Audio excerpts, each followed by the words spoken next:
நீங்க பார்த்துட்டு இருக்க இந்த சிவனோட பேர் பார்த்தீங்கன்னா ஐராதேஸ்வரர். ஆனா, இப்ப காலப்போக்குல பார்த்தீங்கன்னா, இந்த சிவனோட பேர் பார்த்தீங்கன்னா ஐராதீஸ்வரர் அப்படின்னு சொல்லிட்டு அழைக்கப்படுது.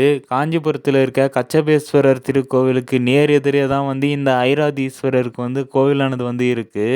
காஞ்சிபுரத்தில இருக்க பிரகதீஸ்வரர் ஆலயம், ஏகாம்பரநாதர் ஆலயத்த விட இந்த ஆலயமானது பார்த்தீங்கன்னா தொன்மையானது அப்படின்னு சொல்றாங்க. 8ஆம் நூற்றாண்டில் பார்த்தீங்கன்னா, இந்த கோவிலானது பல்லவ மன்னனான 2ஆம் நரசிம்மவர்மனால பிரதிஷ்டை செய்யப்பட்டிருக்கு. இந்த கோவில்ல இருக்க சிவனோட பேர் பார்த்தீங்கன்னா ஐராதீஸ்வரர் அப்படின்னு சொல்லிட்டு பெயர் வரதுக்கு காரணம் பார்த்தீங்கன்னா அசுரர்களும், தேவர்களும் திருப்பாற்கடலை கடையும்போது அதுலேருந்து வெளிவந்த யானை தான் பார்த்தீங்கன்னா ஐராவதம். இந்த யானை வெள்ளை நிறத்தோட இருக்கும். அது மட்டும் இல்லாம 4 தந்தங்களோட இருக்கும். இந்த ஐராவதம் பார்த்தீங்கன்னா இங்க இருக்க இந்த சிவலிங்கத்த வழிபாடு பண்ணி, இந்த சிவன் கிட்ட பார்த்தீங்கன்னா ஒரு வரம் கேட்குது. இந்திரனோட வாகனமா நான் மாறணும் அப்படின்னு சொல்லிட்டு. அதன்படியே பார்த்தீங்கன்னா சிவனும் வரம் கொடுக்குறாரு. இந்த யானையானது இந்த சிவலிங்கத்த வழிபட்ட பின்னர் தான் பார்த்தீங்கன்னா ஐராதீஸ்வரர் அப்படின்னு சொல்லிட்டு இந்த சிவனோட பேரானது வருது.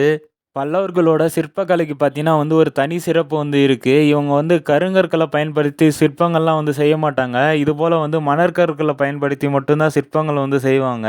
நீங்க இப்ப பார்த்துட்டு இருக்க அந்த நிகழ்வு தான் பார்த்தீங்கன்னா சக்கரதான நிகழ்வு. இது ஏன் நடக்குதுன்னா விஷ்ணுக்கும் அசுரர்களுக்கும் போரானது நடக்குது. அப்போ அசுரர்கள் மிகவும் பலம் மிக்கவர்களா இருந்ததுனால, விஷ்ணு அவர்கள வீழ்த்த முடியல. அதனால சிவன் கிட்ட மிகவும் கடுமையா ஒரு தவம் இருக்காரு. அப்படி தவம் இருந்து பார்த்தீங்கன்னா 1008 நீல மலர்களால அபிஷேகம் பண்றாரு சிவனுக்கு. இத பார்த்துட்டு இருந்த சிவன் பார்த்தீங்கன்னா விஷ்ணு கிட்ட இருந்து இந்த 1008 மலர்லேருந்து ஒரு மலர மட்டும் மறைச்சு வச்சுடுறாரு. அதன் பிறகு விஷ்ணு தன்னுடைய ஒரு கண்ண கொய்து அத மலரா அபிஷேகம் பண்றாரு சிவனுக்கு. விஷ்ணுவோட கடுமையான தவத்தை அறிந்த சிவன் அவர் வேண்டிய சுதர்சன சக்கரத்த அவரிடம் கொடுக்குறாரு. இந்த சுதர்சன சக்கரத்த வச்சுட்டு இருக்கவங்க, எதிர நிக்கிறவங்க யாரா இருந்தாலும் எளிதில நம்ம வீழ்த்து விடலாம். இந்த நிகழ்வானது சிவபுராணத்துல ஒரு முக்கியமான நிகழ்வா கருதப்படுது. சிவன் பார்த்தீங்கன்னா விஷ்ணுவுக்கு சுதர்சன சக்கரத்த வழங்கியிருந்தாங்க. அவருக்கு பார்த்தீங்கன்னா சக்கரதான மூர்த்தி அப்படின்னு சொல்லிட்டு பெயர் வந்திருக்கு.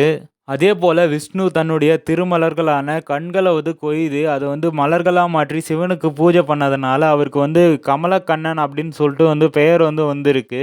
நான் சொன்ன இந்த இன்ஃபர்மேஷன்லாம் உங்களுக்கு பிடிச்சிருந்தா இந்த வீடியோ லைக் பண்ணுங்க. நிறைய பேருக்கு ஷேர் பண்ணுங்க. அது மட்டும் இல்லாம நம்ம சேனல்ல வர எல்லா வீடியோவும் பார்க்க